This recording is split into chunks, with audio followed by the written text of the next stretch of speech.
तो फाइनली ये है टाइप 2 ऑफ डिफरेंशिएशन। डिफरेंशिएशन करते कैसे हैं वो टाइप 1 में ऑलरेडी हम सीख चुके हैं। जिसने वो वीडियो नहीं देखा देख लेना, अच्छे से उसकी प्रैक्टिस कर लेना। और उसमें क्वेश्चन मैंने दिया था उसको भी अभी मैं सॉल्व कराऊंगा। टाइप 2 में हमें क्या करना है, बेसिकली वैल्यू डालनी है, कुछ वैल्यूज दी होगी और सीखने का जो अरेंजमेंट होगा कुछ ऐसा ही होगा। पिछले टर्म में मैंने क्वेश्चन दिया था रूट एक्स प्लस 1/√x का डिफरेंशिएशन करना था आपको, इसका डिफरेंशिएशन करना था। तो दो तरीके से मैं करके बता देता हूं, आप आंसर चेक कर लेना। पहला तरीका तो ये है कि इसको भाई सोल्व करो पूरा a प्लस बी के होल स्क्वायर की तरह। तो रूट एक्स का स्क्वायर मतलब x प्लस 1/√x का स्क्वायर मतलब 1/x plus 2√x into 1/√x मतलब इसी तरीके से हो जाएगा। इसका डिफरेंशिएशन करना है हमें और किसके रेस्पेक्ट में करना है, d/dx के रेस्पेक्ट में करना था, मतलब d/dx ये हो गया। तो एक एक का होता जाएगा। ये वाला रूल कौन सा हो गया, सम डिफरेंस रूल हो गया, मतलब d/dx सबसे जो है ऐड होता जाएगा। इसमें इसके रेस्पेक्ट में होगा, देन इसके रेस्पेक्ट में होगा, देन इसके रेस्पेक्ट में होगा, मतलब d/dx of x plus d/dx of 1/x plus d/dx of 2। तो x का डिफरेंशिएशन x के रेस्पेक्ट में 1 हो जाएगा, प्लस 1/x का याद होना चाहिए माइनस 1/x स्क्वायर, और कांस्टेंट का डिफरेंशिएशन x के रेस्पेक्ट में 0। तो इसका आंसर आएगा 1 माइनस 1/x स्क्वायर। ये आंसर है इसका। और डायरेक्ट भी हो सकता था कि d/dx ऑफ इसको लिखोगे तो पहले पावर आएगी आगे, वही गोला वाला मेथड कि पहले पावर आगे ले लो 2√x प्लस 1/√x, देन फिर अंदर वाली टर्म्स का डिफरेंशिएशन करने लगेंगे। √x का होगा मतलब x की पावर 1/2 का, देन 1/√x का होगा। तो जरूरी नहीं है कि हमेशा गोला वाला मेथड ही सही हो, आपको समझना पड़ेगा कि इस तरह के टर्म्स आपस में कट जाएंगे तो ये भी मेथड एक तरीके से सही काम आता है। तो आज हम अब देख रहे हैं वैल्यू एडेड वाला कि कैसे होगा। इसको मैं लिख भी देता हूं यहाँ पर, उस जगह छोटी पड़ रही थी। तो कैसे लिखेंगे, पहले इसको 2√x प्लस 1/√x, ये तो इसकी पावर 2 - 1 करके लिखा है। देन अंदर वाली टर्म का भी डिफरेंशिएशन होगा, मतलब √x प्लस 1/√x का डिफरेंशिएशन होगा, तब आंसर आएगा। मल्टीप्लीकेशन होगा पूरा का पूरा। तो ये लंबा मेथड हो जाएगा, वो स्क्वायर को ऑफ करने वाला ही मेथड सही है, मतलब पावर को सॉल्व करने वाला मेथड ही यहाँ पर सही है। चलो अब यहां पर जैसे कांस्टेंट रूल तो अब नहीं आएगा क्योंकि कांस्टेंट का डिफरेंशिएशन तो 0 होता है, तो इस वाले को मैं हटा देता हूं। यहां से हमें सीखना है पावर रूल, मतलब जैसे आपको दे रखा है, मान लो कि d/dx of x to the power 6, ठीक है, और एंड आपको आएगा find value of this at x is equal to 1 पर फाइंड करनी है। तो ऐसा नहीं है कि पहले 1 डाल दो फिर सॉल्व कर दो कि 1 की पावर 6, 1 का डिफरेंशिएशन मतलब कांस्टेंट का डिफरेंशिएशन 0 और पहला ऑप्शन 0 टिक कर दो, ऐसा नहीं है। वैसे यहाँ तो 1 ही आंसर आएगा। सॉल्व करके बता देता हूँ कैसे करना है। तो इसका डिफरेंशिएशन आप करोगे, पहले डिफरेंशिएशन ही करना है। तो पावर 6 है तो 6 आगे आएगी, x की पावर 6 - 1 मतलब 6x टू दी पावर 5 ये आया है। इसको कुछ भी बोल सकते हैं, मान लो y इज इक्वल टू ऐसा कुछ दे रखा है, तो y is equal to 6x to the power 5 आई। देन फिर किस पे निकालना है आपको, 1 पर। तो y इज इक्वल टू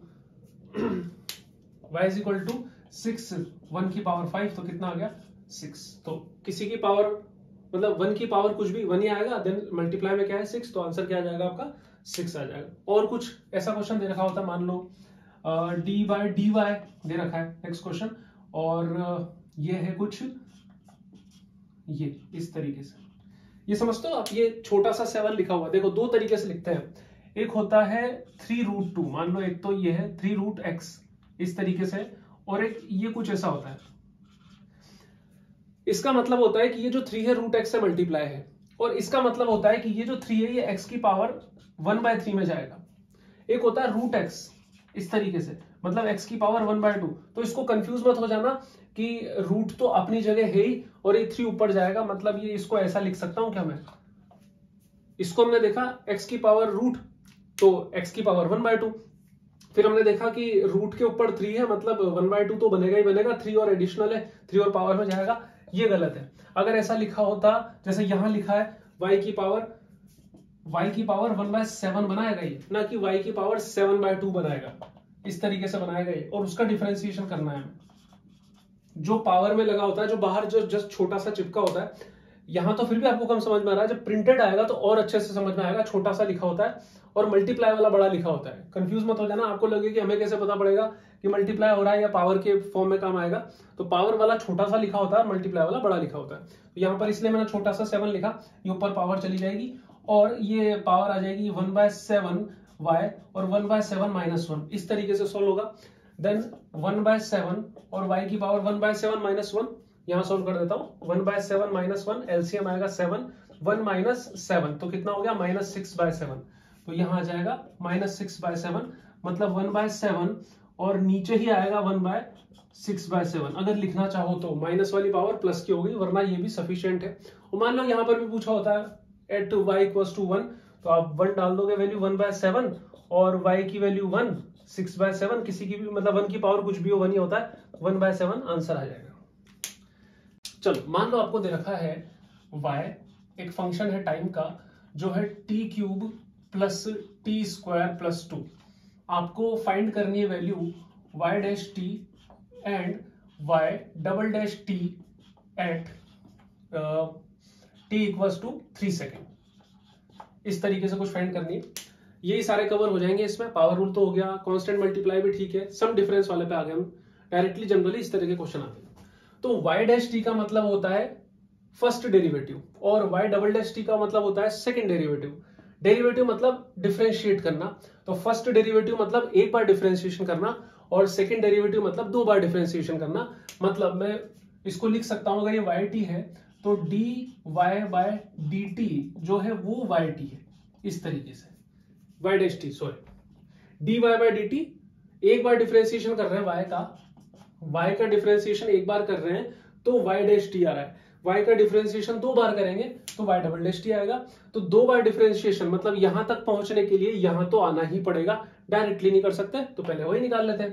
तो इसका डिफरेंशिएशन कर रहे हैं टाइम के रेस्पेक्ट में, और ऊपर वाली जो टर्म है वो भी t वाली है, पूरी लिख देता हूं एक बार को वापस से, dy/dt ऑफ t³ + t² + 2। ये इस तरीके से डिफरेंशिएशन करना चालू किया तो सब अंदर जाएगा, वो मैं बार बार नहीं कर रहा हूं। ये हो जाएगा 3t², पावर आ गया, 1 माइनस हो गया, 2t पावर आ गया, 1 माइनस हो गया, प्लस 0 ऑलरेडी कांस्टेंट है, ये आ गया y'। इसकी वैल्यू कितने पे फाइंड करनी है, 3 सेकेंड पे।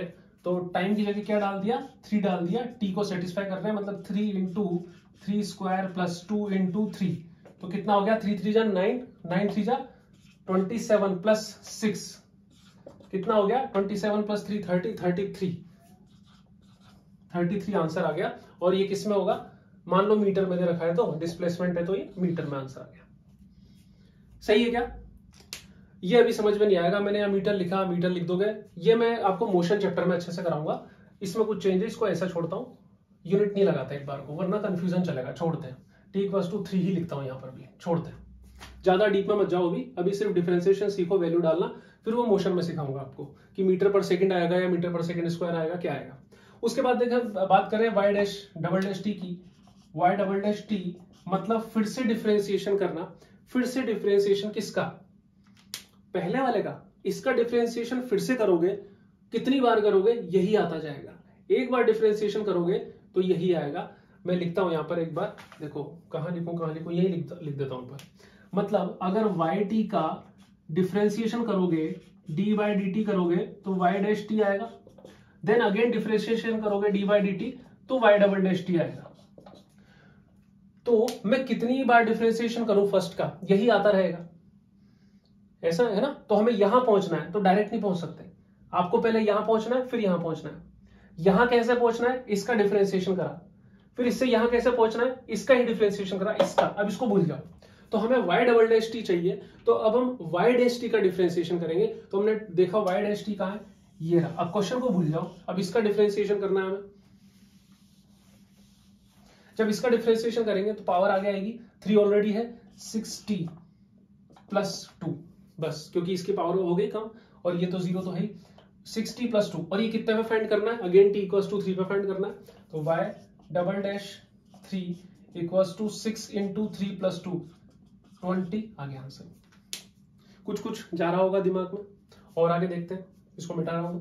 मान लो आपको दे रखा है d/dy ऑफ x + 2 x + 3, इस तरीके से दे रखा है, और आपको वैल्यू फाइंड करनी है एट x इक्वल्स टू 2 पर, इस पे फाइंड करनी है। ठीक है, तो सबसे पहले क्या करो, इसका मल्टीप्लीकेशन कर दो, तो d बाय dy। अब क्या होगा, ये x का दोनों से मल्टीप्लीकेशन होगा, मतलब यहां बनेगा पहले x square plus 3x, then फिर इस 2 का दोनों से मल्टीप्लीकेशन होगा विद साइन। तो थोड़ा सा टफ कर ले क्या, थोड़ा सा टफ करते हैं ताकि साइन की जो है ना आपको सीखने में मदद मिले कैसे इसको किया जाता है। दोनों साइड माइनस लगाता हूं ताकि, क्योंकि कई लोगों को दिक्कत आती है माइनस को हैंडल करने में, तो वो दिक्कत अभी क्लियर कर लेते हैं। x का मल्टीप्लीकेशन x से x स्क्वायर, x का मल्टीप्लीकेशन माइनस 3x से माइनस 3x, क्योंकि x के आगे कौन सा साइन है, प्लस का, plus into minus minus. Then अब 2 के बारी आने वाली है, तो 2 के आगे किसका साइन है, माइनस का, लगा दो माइनस। डायरेक्ट नहीं लगाना, पहले देखना है 2 के आगे माइनस का साइन है और वो x से मल्टीप्लाई होने वाला है, x के आगे पॉजिटिव का साइन है, तो -2 इंटू प्लस का x कितना आएगा, -2, तो मतलब -2x मैंने सही लिखा है यहां पर। उसके बाद देखा 2 के आगे माइनस का साइन, 3 के आगे माइनस का साइन, दोनों मल्टीप्लाई होने वाले हैं, माइनस इंटू माइनस प्लस, मतलब 6, ये आ गया। अब हमने देखा d by dy of x square minus 5x plus 6। अब तो सिंपल हो गया, एक प्रॉब्लम हो गई, रुको, dx, इसको dx करते हैं वरना तो अभी दिक्कत आ जाएगी, डिफरेंशिएशन ही नहीं होगा, x के रिस्पेक्ट में कर रहे हैं। तो x स्क्वायर का 2x माइनस 5, बात ही खत्म। अब कितने पे चाहिए, x इज इक्वल टू 2 पर वैल्यू डालो, 2 इंटू 2 माइनस 5, तो 2 2 4 माइनस 5 माइनस 1 आंसर। ट्रिग्नोमेट्री बता लेते हैं, देखो आपको दिया है, मान लो y equals to sine theta, आपको dy बाय डी थीटा निकालना है at theta equals to 30 degree. चलो सोल्व करना चालू करते हैं। dy by D theta, dy by D theta, y कितना है, साइन थीटा, साइन थीटा का डिफरेंशिएशन कॉस थीटा, कितने पे निकालना है, 30 डिग्री पे। अब आपको वैल्यू डालनी है, ये क्या निकल के आया, y डैश t निकल के आया। अब आपको चाहिए y dash t at 30 degree, तो डालोगे value cos 30 degree, cos 30 degree की वैल्यू होती है √3/2। अगर पहले ही डाल देते तो प्रॉब्लम हो जाती। आया कुछ समझ में कैसे करना है। एक और क्वेश्चन करते हैं जो आपको थोड़ा आगे समझ में आएगा, 11th क्लास जैसे जैसे आप पढ़ोगे, तो एक SHM करके चैप्टर आएगा, उसमें समझ में आएगा कि थीटा को ओमेगा टी भी लिखा जाता है, जहां पर ओमेगा जो है एंगुलर वेलोसिटी है और टी जो है टाइम है, और इसकी जो यूनिट होती है रेडियन पर सेकंड होती है और ये इसकी यूनिट होती है सेकंड। तो कई बार ऐसा लिखा जाता है, मान लो कि इसकी जगह क्या लिखा जाता है, y is equal to sine omega T, ये लिखा हुआ है मान लो, और आपको वैल्यू निकालनी है t इक्वल्स टू t/3 पर वैल्यू निकालनी है। बस आप इसको समझना है एक बार, मैं क्या कर रहा हूं, इसको ऊपर वाले को मिटा रहा हूं। ऊपर वाला तो बहुत आसान था, सीधा सीधा एंगल डाला, काम हो गया। यहां पर थोड़ी सी मुश्किल है। सबसे पहले आपने क्या किया, y डैश टी निकाला, मतलब y डैश टी का मतलब है इसका फर्स्ट टाइम डिफरेंशिएशन किया, तो ये आया cos ओमेगा टी। क्या सफिशिएंट है इतना, नहीं, गोला वाला मेथड लगेगा। सिर्फ साइन टी नहीं है, साइन ओमेगा टी है, तो अंदर वाले ओमेगा टी का फिर से डिफरेंशिएशन होगा और यहां पर क्या आ जाएगा, ओमेगा। पिछला वीडियो देख लेना, उसमें बहुत अच्छे से समझाया हुआ है। क्या यही आंसर है, नहीं, ये आंसर नहीं है। आपको आंसर चाहिए t equals to capital T/3 पर। अब कैपिटल T/3 कहां डाले, वो डालोगे आप स्मॉल t की जगह, क्योंकि वही वेरिएबल है, तो यहां क्या हो जाएगा cos ओमेगा और t की जगह T/3 ओमेगा। कुछ अजीब सा ही आ रहा है, जिसने पहली बार देखा उसको भी समझ में आ रहा होगा कि कुछ तो मिसिंग है, कुछ तो दिक्कत है, ये तो आंसर नहीं बनता है ना। तो किसी को लगा नहीं भाई ओमेगा आगे ले लेते हैं ना, ओमेगा cos ओमेगा T/3, लेकिन समझ में आया कि यार ये भी आंसर नहीं है। सही समझ में आ रहा है आपको। ओमेगा को लिखते हैं 2π/कैपिटल T, याद करना पड़ेगा 2π/कैपिटल T। निकालना भी होता है इसको कि कैसे आया ये, पर उसमें जाने की जरूरत नहीं, निकालने के बाद भी याद ही करना पड़ेगा, तो याद कर लो omega is equal to 2π/T। ये वैल्यू यहां डाल रहा हूं मैं, तो omega cos capital T into T/3। ये इसलिए करना पड़ा क्योंकि पाई की टर्म्स में तो हम cos का आंसर निकाल लेंगे, लेकिन ओमेगा टी की टर्म में कैसे निकालें, t से t गया, कितना आ गया, ओमेगा cos 2π/3। अब थोड़ी सी प्रॉब्लम कि 2π/3 मतलब क्या भाई, तो 2 इंटू पाई मतलब 180 डिग्री अपॉन 3, तो 3 6 जा 80 18, और ये कितना हो गया 120 आ गया। तो यहां पर हो गया ओमेगा कॉस 120 डिग्री। अब फिर से प्रॉब्लम वाली बात, 120 डिग्री की वैल्यू क्या निकाले, आता है निकालना। देखो यहां पर है क्वाड्रेंट्स का खेल, ये है फर्स्ट क्वाड्रेंट, ये है सेकंड, यहाँ है थर्ड और यहाँ है फोर्थ। ये होता है ASTC, ऑल पॉजिटिव, साइन एन, कॉस पॉजिटिव, टेन, कॉट, और ये कॉस और सेक। तो यहां पर हमने देखा इस जगह पर कोसेक और सेक, तो यहां पर तो ऑल पॉजिटिव है, सारे ट्रिग्नोमेट्रिक फंक्शन पॉजिटिव होंगे, और यहां पर सिर्फ साइन वाला पॉजिटिव होगा। ये है चेंज लाइन, ये नो चेंज लाइन, और ये चेंज लाइन। अब मैथ्स इतनी घुसी हुई है ना फिजिक्स में कि थोड़ा इसी तरीके से पढ़ाना पड़ता है। वैसे ये पढ़ के आप आए होंगे और मैथमेटिकल टूल्स में आपको थोड़ा बहुत सिखा रहे होंगे कि cos 120 डिग्री की वैल्यू या तो डायरेक्टली याद कर लो, या दो तरीके निकालने के, कि आप cos 90 + 30 कर लो इसको, या फिर cos 180 माइनस कितना माइनस करूं 120 के लिए 60। दो तरीके हैं इसको करने के, दोनों ही केसेस में 90 + 30 120 और 180 - 60 भी 120। तो जब आप 90 + 30 की बात करोगे तो आप इस लाइन पे हो, यहां पर इस पॉइंट पर हो, और 90 से 30 इधर आओगे लेफ्ट साइड में, 90 से लेफ्ट साइड में आओगे। और अगर आप 180 - 60 की बात कर रहे हो, 180 वाली लाइन ये है, तो आप 180 - 60 उसी जगह आओगे उसी जगह। आने का तरीका अलग अलग है, आप यहां से यहां जा रहे हो वर्सेस आप यहां से यहां जा रहे हो, उसी जगह रहे हो दोनों में ही। तो ये है चेंज लाइन, मतलब जब भी इस पे आओगे तो ट्रिग्नोमेट्रिक फंक्शन जो लिखा हुआ है उसका फेस चेंज होगा। तो कॉस चेंज होगा साइन में, कॉस चेंज होगा साइन में, और ये तो चेंज करा के चला गया, ये 90 का काम था कि चेंज करा के चला गया, कॉस 90 बार लिखेंगे, इसको लिखेंगे साइन 30 इस तरीके से। तो ये तो बहुत आसान है, कुछ भी लिखते रहो कुछ भी आंसर आता जाएगा। प्लस माइनस का कोई चक्कर नहीं, क्या है प्लस माइनस का चक्कर है। यहां पर हमने देखा कि क्या इस जगह इस क्वाड्रेंट में साइन और कॉस दोनों पॉजिटिव होते हैं, इस वाले में तो सारे पॉजिटिव होते हैं, इसमें साइन और कॉस पॉजिटिव होते हैं। तो देखा हमने कि साइन और कॉस, ये कॉस ही तो है, कॉस की वैल्यू पॉजिटिव आएगी, तो इसलिए इसके आगे कौन सा साइन लगा, प्लस का। ठीक है, एक और चीज देखते हैं इसकी तरह से। यहां पर आए हम, ये है नो चेंज लाइन, इसमें इसका फेस चेंज नहीं होगा, तो कॉस की जगह आप कॉस ही लिखोगे। इसने अपना काम कर दिया, -60 डिग्री, तो 60 डिग्री माइनस यानी कि कॉस 60 डिग्री। एक और चीज है, अगर किसी को लगता है कि माइनस का क्या हुआ, तो कॉस जो है माइनस को खा जाता है, तो कॉस 60 डिग्री आया। अब आप खुद बताओ कि यहां पर जो है प्लस साइन आया, तो साइन 30 1/2, कॉस 60 1/2, सेम ही आंसर आ रहा है क्या। आप बोलोगे कि माइनस कहा गया इसका, तो ये कॉस खा गया। इस तरीके से ये तो थोड़ा सा टिपिकल हो गया, वरना कुछ अलग वैल्यू आती तो ज्यादा आपको सही लगने वाला था। मुझे ऐसा लगता है t/6 ले लेता, t/10 ले लेता तो इजी हो जाता। पर हाँ, हमें प्रिपेयर रहना चाहिए इस तरह के क्वेश्चंस के लिए भी।